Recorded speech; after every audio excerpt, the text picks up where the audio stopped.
तो चलिए वीडियो को स्टार्ट करते हैं।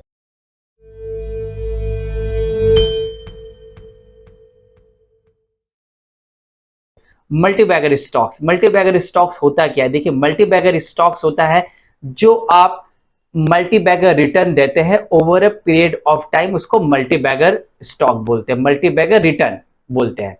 अब कैरेक्टरिस्टिक्स क्या होती है मल्टीबैगर स्टॉक की? देखिए जो मल्टीबैगर स्टॉक्स होता है ना, वो multibagger stocks is never never it's always created, it's never found. Multibagger stocks में क्या इश्यूज है ना, मल्टीबैगर स्टॉक जो आप लेते हैं ना, उसमें क्या प्रॉब्लम होता है ना, इनिशियली मैं आपको बताता हूं कि सबको लगता है penny stocks is a multibagger stocks. Penny stocks कभी भी मल्टीबैगर स्टॉक नहीं होता। आप एक पेन एंड पेपर में आज ये बात को आप लिख लीजिए, मल्टीबैगर स्टॉक जो होता है एक पेनी स्टॉक नहीं होता। पेनी स्टॉक एक पेनी स्टॉक ही होता है, क्योंकि 1000 में से एक पेनी स्टॉक जो होती है वो चलती है। तो क्या आप अपना बेट ऐसे कंपनियों में लगाएंगे जिसमें आपका प्रोबेबिलिटी विनिंग का 1% है, कि आप ऐसे कंपनियों में लगाएंगे जहां आपका विनिंग प्रोबेबिलिटी ऑलमोस्ट 99% है, राइट? सो पेनी स्टॉक को आप भूल जाइए, अपने डिक्शनरी से आप पेनी स्टॉक निकाल दीजिए please. Penny stock is never a multibagger stock. इसके लिए आप 2010 से अगर 2020 का आप कोई भी स्टॉक देखिए, हिंदुस्तान यूनिलीवर लिमिटेड देखिए, एशियन पेंट देखिए, पिडिलाइट देखिए, टीसीएस देखिए, इन्फोसिस देखिए, आप कोई भी एचडीएफसी देखिए, आप कोई भी एक अच्छा स्टॉक देखिए, हर एक ब्लू चिप कंपनी एक मल्टीबैगर रिटर्न दिया है। तब जब ब्लू चिप कंपनी एक मल्टीबैगर रिटर्न दी है, तो क्यों आप पेनी स्टॉक के पीछे भाग रहे हैं? अंडरस्टैंड, इन्वेस्टिंग का जो मेन कॉन्सेप्ट है ना, वो अच्छा स्टॉक ढूंढने में नहीं है। इन्वेस्टिंग का मेन कॉन्सेप्ट है उस स्टॉक्स को होल्ड करने में। आप उस स्टॉक को होल्ड कितना कर सकते हैं, वो इन्वेस्टिंग का मेन कॉन्सेप्ट है। आप पूरा टाइम अच्छे स्टॉक्स को ढूंढने में लगा देते हैं। 80% आप जो एफर्ट्स लगाते हो अच्छे स्टॉक को ढूंढने में लगाते हैं, जबकि 80% जो आपका जो समय होना चाहिए वो स्टॉक को होल्ड करने में होना चाहिए। बट ये बोलने से नहीं होता है। स्टॉक को होल्ड करना 10-10, 20-20 सालों से इतना इजी नहीं होता है। लेकिन जो भी 10 से 20 साल तक स्टॉक्स अपने पोर्टफोलियो में रखता है, तभी मल्टीबैगर रिटर्न उनको मिलते हैं। Multibagger return over night create नहीं होते, क्योंकि एक बिगिनर्स को जो होता है ना, मार्केट में गलत तरह से बताया जाता है। उनको बताया जाता है पहले तो आप आईपीओ लो, प्रॉफिट बुकिंग करो। आईपीओ में काफी लोगों का इंटरेस्ट रहता है, खासकर यंगस्टर्स का, जो लोग फर्स्ट टाइम जो मार्केट में आते हैं। फिर अगर उसमें पैसा नहीं बना तो सेकंड आप फ्यूचर एंड ऑप्शंस की ओर भागते हैं। फ्यूचर एंड ऑप्शंस की ओर पैसा नहीं बना तो आप ट्रेडिंग की ओर भागते हैं। ट्रेडिंग की ओर अगर पैसा नहीं बना तो आप क्रिप्टो की ओर भागते हैं। क्रिप्टो की ओर पैसा नहीं बना तो आप किसी और जगह भागते हैं। ऐसे करके आप अपना समय वेस्ट करते हैं। इन्वेस्टिंग समझना पड़ेगा। Investing is an art. Investing boring subject है। आप ओवरनाइट पैसा नहीं कमा सकते इन्वेस्टिंग में। ये कोई गैम्बलिंग नहीं है, ये कंपनियां हैं। कंपनियों का परफॉर्मेंस होता है, पहले परफॉर्मेंस बढ़ती है, फिर कंपनी का प्राइस बढ़ता है। तो जो प्राइस होता है वो परफॉर्मेंस का रिजल्ट होता है। इस चीज को आप समझना पड़ेगा आपको, कि आप पेनी स्टॉक के पीछे प्लीज, आपको ये सुनने से नहीं होगा, क्योंकि बहुत सारी वीडियोस अवेलेबल है कि how to pick up a multibagger stocks. वो एबंडेंस है, मतलब, बट उसको इम्प्लीकेशन करना, उसको इंप्लीमेंट करना अपने डे टू डे लाइफ में, वो इंपॉर्टेंट है। इंफॉर्मेशन तो अवेलेबल है ही, बट उसको आप इंप्लीमेंट कैसे करोगे वो इंपॉर्टेंट है। एग्जीक्यूशन आपका इंपॉर्टेंट है। आपका इंपॉर्टेंट ये नहीं है कि अच्छे स्टॉक तो मैं आपको बता दूंगा 10 स्टॉक्स आप निफ्टी 50 का भी ले लेंगे अगर टॉप 10, तो वो भी मल्टीबैगर आपको रिटर्न दे देगा। प्रॉब्लम यहाँ पर स्टॉक ढूंढने में हम लोग समय लगाते हैं, जबकि 10% एफर्ट जो है ना वो स्टॉक ढूंढने में होता है, 10% एफर्ट्स उसको सेल करने में होता है, जो और 80% जो एफर्ट्स होता है ना वो अच्छे स्टॉक्स को पिक करने में होता है। तो आप इस रेस से प्लीज आप बाहर हो जाइए। आप अच्छे स्टॉक नहीं, आप एक एवरेज स्टॉक भी अगर आपने अपने पोर्टफोलियो में रखा ना, और उसको लंबे समय तक के लिए रखना इंपॉर्टेंट, लंबे समय तक के लिए रखा, तो आप एक मल्टीबैगर स्टॉक नहीं, मल्टीबैगर रिटर्न आपको मिलता है, और आप एक वेल्थ क्रिएशन की जर्नी आप तय करते हैं। तो आपको समझना पड़ेगा कि आप इस तरह से मल्टीबैगर स्टॉक के पीछे मत भागिए, पेनी स्टॉक के पीछे मत भागिए। आप अपने जो पैसे होते हैं बहुत ही हार्ड अर्न मनी होते हैं, किसी के भी हार्ड एंड मनी होते हैं। तो हार्ड एंड मनी को आप प्लीज ऐसे जगह लगाए जिस बिजनेसेस में आप बिलीव करते हैं, जो आपको लगता है कि वो business for the next 10 years तक वो मार्केट में रहेगा। कट द नॉइज को प्लीज आप कट कीजिए। बहुत सारे Telegram, WhatsApp, LinkedIn, Instagram, Twitter, TV channels, newspaper, media, सब तरफ से आपका जो इंफॉर्मेशन है ना बहुत ज्यादा अवेलेबल है। और जब इंफॉर्मेशन एविडेंस में अवेलेबल होती है ना तो it creates confusions. So confusion एक क्रिएट होता है, बट आपको you have to avoid the noise. The more you avoid the noise, the more return you get. It is as simple as that. आप अपने स्टॉक में ना conviction कीजिए। और कन्विक्शंस कब आता है स्टॉक्स में ना, ये एक फनल होता है। आप कोई स्टॉक लेते हैं, उसके आप बिजनेसेस को समझते हैं तो आप उसके रिजल्ट्स को ट्रैक करते हैं। ट्रैक करने का मतलब ये नहीं होता है कि अगर एक क्वार्टर कंपनी ने खराब कर दिया है तो आप स्टॉक को सेल करके निकल जाए। ट्रैक का मतलब होता है कि आप अपने आप को अपडेट रखें कि स्टॉक आपने ओन किया है उस स्टॉक्स का कैसा परफॉर्मेंस रह रहा है, उसका क्वार्टरली उसका जो रिजल्ट है कैसा रह रहा है। कुछ रिजल्ट्स में ऊपर नीचे होते रहते हैं। अब एग्जांपल के तौर पे अगर विराट कोहली और रोहित शर्मा 2-3 मैच अच्छा नहीं खेलते तो आपके हिसाब से क्या ये प्लेयर्स खराब है? आप मुझे बताइए। प्लेयर्स खराब नहीं है, परफॉर्मेंस जो होता है टेम्पररी होता है and class is permanent. So performance कंपनियां के ऊपर नीचे जाती है, आप उसके हिसाब से आप स्टॉक में अपना मूवमेंट मत कीजिए, तभी आप मल्टी बैगर स्टॉक्स आप मल्टी बैगर रिटर्न आपको मिल सकता है। मल्टी बैगर रिटर्न के लिए आपको स्टॉक ढूंढने की जरूरत नहीं है। Again and again I am reiterating in this video that so आप ये जर्नी से बाहर हो जाइए फर्स्ट। अब रहा कि कन्विक्शंस कैसे लाएं, वो पेशेंस, क्योंकि बोलना बहुत इजी होता है। It is very difficult task to hold your stock for the next 20 to 25। It's very daunting task. So आप उस टास्क पर को कैसे आप इंप्लीमेंट कर सकते, एग्जीक्यूशन कैसा आपका होना चाहिए।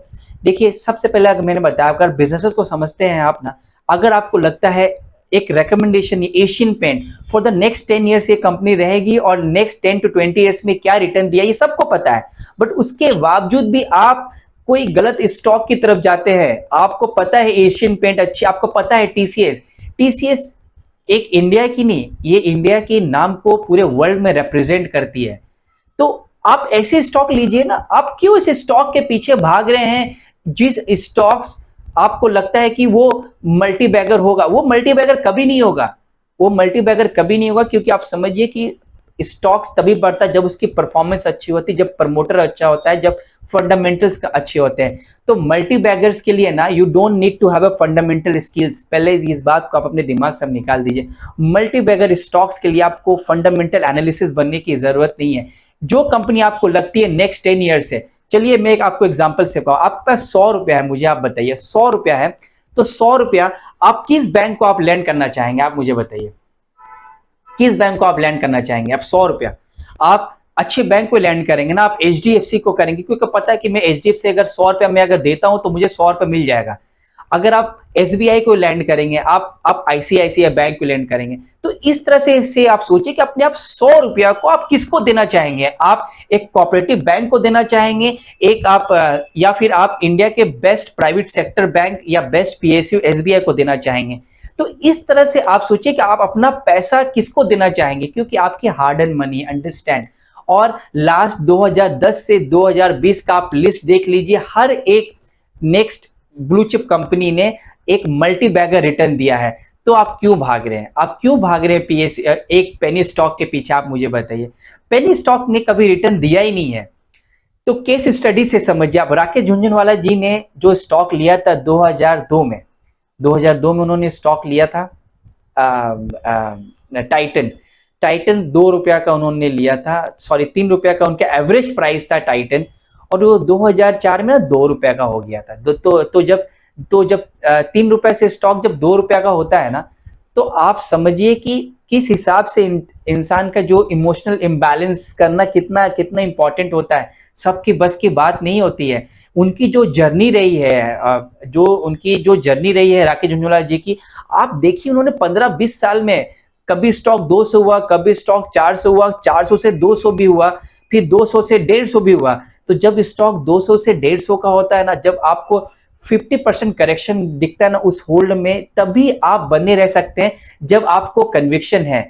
राकेश झुंझुनवाला जी के साथ बहुत लोगों ने इन्वेस्टमेंट किया होगा, बहुत सारे लोगों ने किया होगा टाइटन में, बट वो कहाँ है और राकेश झुंझुनवाला कहाँ थे? आप सोचिए इस बात को। तो ऐसा नहीं है कि स्टॉक को होल्ड करना इतना इजी होता है। स्टॉक में तभी आप होल्ड कर सकते हैं when you have a conviction, when you understand that why you own your company, why you own this company, then you stay for a longer period of time, तब आप लंबे समय तक के लिए स्टॉक में बने रहते हैं। तो आप समझिए आज राकेश झुंझुनवाला जी के पे टाइटन कितना, क्योंकि उन्होंने इतना उतार चढ़ाव देखा होगा 2002 से लेके 2020 तक, 2022 तक स्टॉक ने काफी मूवमेंट दिया। तो उसमें ना ये एक जो स्टॉक मार्केट है ना, to be very honest and to be very candid with you, that it is not a weak heart person game. You have to be strong enough, you know। आपने स्टॉक आज लिया है और आप ये सोचिए कि आज अपने स्टॉक लिया और स्टॉक कभी भी 20 से 25% गिर सकता है। आप ये सोच के चलिए, अगर आप ये सोच के चल रहे हैं ना, मैं आपको ट्रिक्स बता रहा हूं कि अगर आप सोचिए कि आपने 100 रुपए का स्टॉक लिया है और वो स्टॉक 70 रुपए का मतलब कल हो जाएगा। आप अगर इस ट्रिक्स को लेके सोचेंगे तो आप एक पीसफुल नाइट, एक अच्छे से आपने कन्विक्शन के साथ अपने स्टॉक में बैठे रहेंगे। कभी भी आपके स्टॉक में करेक्शन आ सकता है, it is as simple as that. और आप सोचिए कि आज मैंने लिया और कल ही 30% करेक्शन आ जाएगा। और क्योंकि जो रिस्क होता है ना, रिस्क आज यूएस में आज जो पूरी ग्लोबल रिस्क है ना, रिस्क वो नहीं होती जो आपको दिखता है, रिस्क वो होती जो आपको नहीं दिखता है, राइट। क्योंकि सबको पता है यूएस में इंटरेस्ट रेट्स जो है वो बढ़ रहे हैं, ठीक है। इन्फ्लेशन है यूएस में ऑल टाइम हाई है, 42 साल का इन्फ्लेशन रिकॉर्ड तोड़ दिया है यूएस ने। लेकिन ये एक न्यूज पता है, इस न्यूज को ऑलरेडी मार्केट ने डिस्काउंट कर लिया। जो यूएस इकोनॉमी है, वीडियो थोड़ी सी लंबी हो जाएगी, बट इस कंटेक्स्ट में मैं आपको बता रहा हूं कि मल्टी बैगर रिटर्न अप, तो कोई भी न्यूज जो होता है ना, वो न्यूज के हिसाब से मार्केट ऊपर नीचे होता रहता है। बट आपका जो कन्विक्शन अपने स्टॉक में है ना, वो कन्विक्शन को रखिए और जैसे जैसे स्टॉक जो आपकी जो वॉलेटिलिटी होती है ना, वो आप उसको अपना फ्रेंड बनाइए आप। तो जैसे जैसे स्टॉक गिरता है वैसे वैसे आप उस स्टॉक्स में थोड़ा करके और लंबे समय तक आप इन्वेस्टमेंट कीजिए।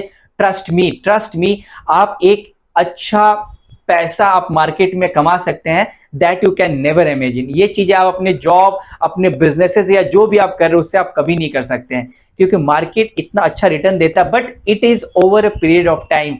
जो रिटर्न जितने भी बड़े से बड़े लोग हैं, आप विजय केडिया को देख लीजिए, आप रमेश दमानी जी को देख लीजिए, राकेश झुंझुनवाला जी थे, आप रामदेव अग्रवाल को देख लीजिए, जितने भी बड़े से बड़े इन्वेस्टर्स थे उन्होंने बाय किया। आप वॉरेन बफेट को देख लीजिए, आज भी कोको कोला का उनका जो रॉयल्टी इनकम आती है, उस इनकम से वो इतना पैसा कमाते हैं, मतलब पर डे का जो रेवेन्यू होता है कोको कोला का 1% उनको मिलता है। तो आप समझ सकते हैं कि जो बड़े से बड़े इन्वेस्टर्स हैं, जो आइकॉन है, उन्होंने भी जो रिटर्न किया है ना, वो over a period of time किया है। तो मल्टी बैगर स्टॉक जो होता है ना, I reiterate, never ever look the penny stocks for a multi bagger return.